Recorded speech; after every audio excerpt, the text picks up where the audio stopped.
휴머노이드 로봇, 이거 그냥 SF 영화 속 얘기 같잖아요. 근데 사실 지금 이 순간에도요, 보이지 않는 엄청난 전쟁이 벌어지고 있습니다. 오늘 저희가 바로 그 미래를 건 두 개의 전선에 대해서 한번 깊게 파헤쳐 보려고 합니다. 자, 보세요. 엔비디아 CEO 젠슨 황이 그랬죠? 공장에서 휴머노이드 로봇 보는 거 5년도 안 남았다. 이게 무슨 뜻이겠어요? 예전에는 그냥 상상 속의 이야기였는데 이제는 정말 우리 생각보다 훨씬 빠른 속도로 현실이 되고 있다는 겁니다. 이게 그냥 하는 말이 아닌 게요. 돈의 흐름을 보면 딱 보입니다. 피겨 AI라는 회사는요, 단 1년 만에 기업 가치가 무려 15배나 뛰었어요. 이런 곳에 지금 어마어마한 돈이 몰리고 있는 거죠. 2035년이 되면 이 시장이 자그마치 51조 원 규모가 될 거라고 하니깐요. 정말 대단하죠? 자, 그럼 이 거대한 변화의 중심에 도대체 뭐가 있는 걸까요? 이 기술 혁명을 제대로 이해하려면 딱 두 가지 전선으로 나눠서 봐야 합니다. 바로 로봇의 몸을 둘러싼 전쟁, 그리고 뇌를 둘러싼 전쟁이죠. 오늘 이 두 가지를 집중적으로 살펴보겠습니다.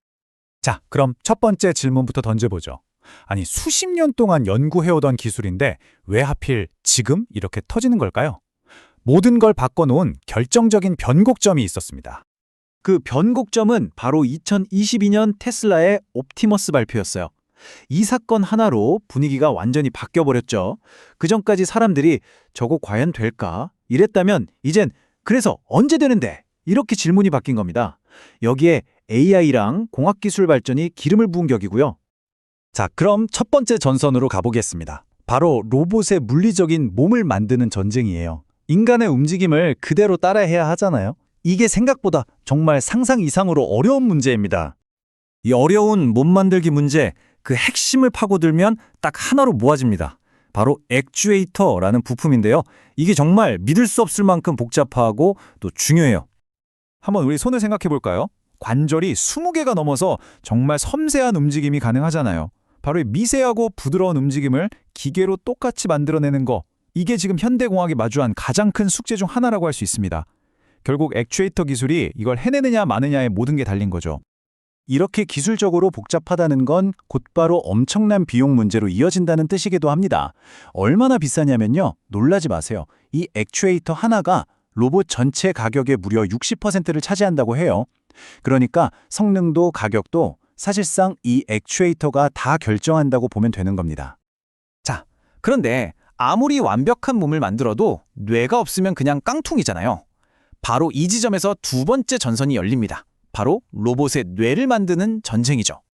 우리가 흔히 쓰는 챗GPT 같은 AI랑 휴머노이드에 들어가는 AI는요, 종류가 아예 다릅니다. 챗봇 AI는 그냥 디지털 세상, 그러니까 글자만 이해하면 되거든요. 근데 휴머노이드는요, 예측 불가능한 이 현실 세계를 직접 눈으로 보고 상황을 이해하고 또 움직여야 한단 말이죠. 그래서 필요한 게 바로 물리 AI라는 겁니다. 그러면 여기서 또 질문이 생기죠. 로봇한테 현실 세계를 가르치겠다고 맨날 부술 수도 없는 노릇이고 어떻게 해야 할까요? 그 해답이 바로 월드 모델이라는 기술에 있습니다. 이건 쉽게 말해서 로봇을 위한 가상현실, 일종의 비디오 게임 같은 거라고 보시면 돼요. AI가 이 가상세계 안에서 마치 어린아이가 세상을 탐험하는 것처럼 안전하게 넘어지기도 하고 부딪히기도 하면서 물리법칙을 배우는 거죠. 아주 효율적인 훈련장인 셈입니다. 자, 이렇게 몸과 뇌라는 두 개의 거대한 전선이 어떻게 돌아가는지 봤습니다. 그럼 이제 궁금해지죠? 이 전쟁터에서 과연 누가 어떤 전력으로 싸우고 있을까요? 지금부터 핵심 선수들을 한번 만나보겠습니다. 첫 번째 주자는 단연 테슬라입니다. 여기는 정말 야심만만해요. 몸 따로 뇌 따로가 아니라 그냥 우리가 다 만들겠다, 이거죠. 특히 자율주행 차를 통해서 쌓아온 어마어마한 데이터를 활용해서 몸과 뇌를 한 번에 잡겠다는 그런 수직 통합 전략을 쓰고 있습니다. 그 다음은 엔비디아입니다. 와, 여기는 전략이 완전히 달라요. 로봇 몸은 직접 만들지 않습니다. 대신 모든 로봇 회사에 뇌를 공급하겠다는 거죠. 옛날에 컴퓨터에 인텔 인사이드 스티커 붙어있던 것처럼요. 말하자면 이 전쟁의 무기상이 되겠다는 겁니다. 자사의 AI 플랫폼을 중심으로 거대한 생태계를 만들고 있어요. 물론 이런 거대 기업들만 있는 건 아닙니다. 오히려 한 분야만 깊게 파고드는 작지만 아주 강한 스타트업들이 있어요. 예를 들면 피지컬 인텔리전스처럼 로봇 손으로 셔츠를 개는 그런 아주 섬세한 작업을 완벽하게 해내는 곳도 있고요.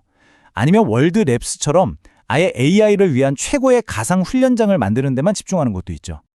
자, 이렇게 기술은 정말 눈부시게 발전하고 있는데 아직 넘어야 할 아주 현실적인 산이 하나 남아 있습니다. 바로 대량 생산으로 가는 길을 딱 막고 있는 마지막 관문, 바로 비용 문제입니다. 지금 당장 휴머노이드 로봇 한 대를 사려면요. 한 5천만 원 정도는 줘야 합니다. 꽤 비싸죠? 그런데 전문가들 예측을 보면 2030년쯤에는 이 가격이 절반, 그러니까 2,500만 원 안팎까지 떨어질 수 있다는 거예요. 바로 이 가격 하락이 이 모든 게임의 판도를 바꿀 진짜 티핑 포인트가 될 겁니다. 생각해보세요. 로봇 한 대 가격이 그냥 우리가 타는 자동차 한 대 값이랑 비슷해지는 그 순간, 바로 그게 마법 같은 순간이 될 거예요. 그때부터 로봇은 더 이상 공장 안에만 갇혀있지 않고 우리 일상 속으로 세상 더 넓은 곳으로 나오게 될 겁니다. 그리고 이 경쟁은요, 이제 단순히 테슬라나 엔비디아 같은 기업들만의 이야기가 아닙니다. 이게 점점 더 큰 그림, 바로 국가 대항전으로 번지고 있거든요. 지금 판을 보면 구도가 아주 명확해요. 미국은 역시 민간 기업들의 혁신으로 앞서 나가고 있고요. 중국은 막대한 정부 지원을 등에 업고 정말 무섭게 쫓아오고 있습니다. 그리고 그 사이에서 한국이 아주 흥미로운 위치에 있어요. 세계 최고 수준의 제조업 기반이 있으니까 이 로봇들을 실제로 시험하고 적용해 볼 수 있는 최고의 테스트베드로 주목받고 있는 거죠.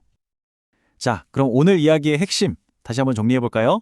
첫째, 휴머노이드 혁명은 결국 몸과 뇌라는 두 개의 전선에서 벌어지는 전쟁이라는 것.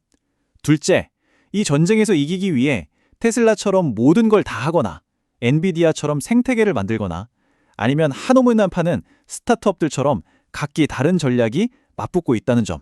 그리고 마지막으로 가장 중요한 건 뭐다? 바로 가격입니다. 로봇이 자동차보다 싸지는 그날이 모든 것을 바꿀 거라는 거죠.